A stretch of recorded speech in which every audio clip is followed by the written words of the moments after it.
Sometimes the most interesting stories don't begin with applause.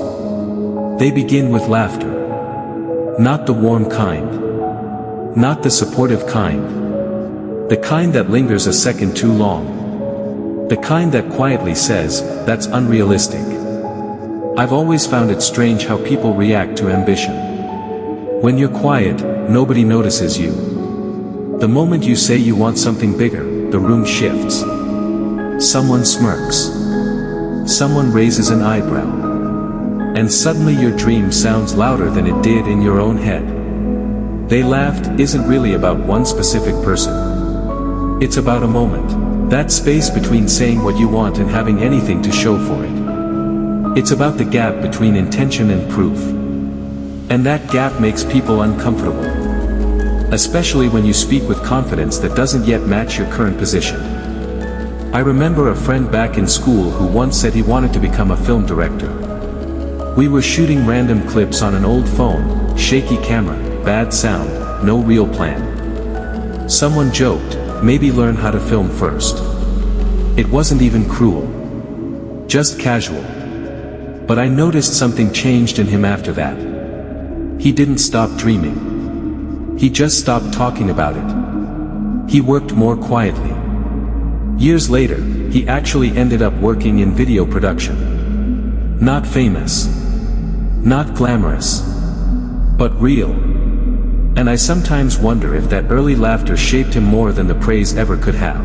There's something about being laughed at that forces you to choose. You either shrink or you sharpen. You either take it personally or you translate it into energy. That doesn't mean it doesn't hurt. It does. Especially when you haven't built enough internal confidence yet. When your belief is still fragile, even light jokes can feel heavy. I've noticed that people often laugh when they can't visualize the full journey. They see where you are now, and they hear where you want to be, but they can't connect the dots in between. The distance feels absurd to them. And laughter becomes a way to reduce that tension. It's easier to dismiss something than to imagine how it might actually happen. Another thing I've realized is that people who are deeply focused on their own path rarely mock someone else's ambition. They're too busy. Usually, the loudest skeptics are the safest players. That's not an insult. It's just an observation. Risk comes with the possibility of looking foolish. And not everyone is comfortable with that. I've been on both sides, to be honest. I've shared ideas that felt bigger than my current skills. I've also internally questioned someone else's plan. It's easy to forget how vulnerable it feels to say, "I want more." Once, I talked about starting a project that I had no resources for. No funding. No team. Not even clear experience. Someone asked, "And why do you think you can pull that off?" It was a fair question. But it exposed something. I didn't have certainty. I only had intention. If I had waited until I felt completely ready, I probably would have never started. That's something I've learned the slow way. Readiness is often an illusion. Sometimes you grow into the role only after stepping into it awkwardly. One small life hack I've discovered is this: you don't have to respond to laughter with arguments. Time is a better answer than explanation. If you keep working long enough, your consistency begins to speak in a way that confidence alone never could. There's something powerful about quiet repetition. At first, people don't take you seriously. Then they get used to seeing you do the same thing. Eventually, it becomes part of your identity. There's also a temptation to prove everyone wrong quickly. To rush results. To silence doubt as fast as possible. But rushing often creates cracks. Growth built under pressure can collapse under expectations. Sometimes it's healthier to let people underestimate you for a while.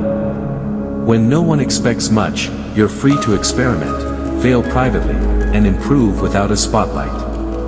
The interesting part is how memory works.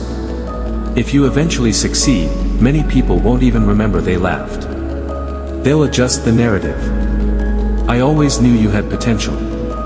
It's not necessarily hypocrisy. It's just how perception adapts to outcomes. People anchor their memory to the result, not the reaction. But here's something important. Not every laugh is meaningless. Sometimes criticism hides useful information. The trick is separating ego from evaluation. Ask yourself quietly, is there something I actually need to improve? Maybe the execution needs work. Maybe the timeline is unrealistic. Doubt doesn't always mean stop. Sometimes it means adjust. I think the deeper truth is that almost everyone has experienced both roles, the one being laughed at and the one doing the laughing. We judge ambition when it feels disproportionate to visible evidence. But visible evidence always comes last. That's the paradox. The belief has to exist before the proof. They laughed isn't a dramatic turning point. It's not a movie scene where the underdog storms out and returns triumphant 5 minutes later.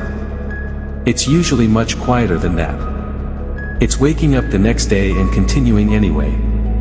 It's choosing not to announce every step. It's letting progress remain invisible for a while. Over time, the laughter fades. Not because you fought it. Not because you argued louder. But because you stayed consistent long enough for the conversation to change. And sometimes that's the only difference between someone who quits and someone who evolves. Maybe the calmest form of confidence isn't bold declarations or perfect speeches.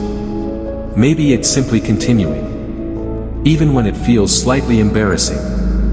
Even when your current version doesn't match your future vision. Because at some point, the noise around you becomes background.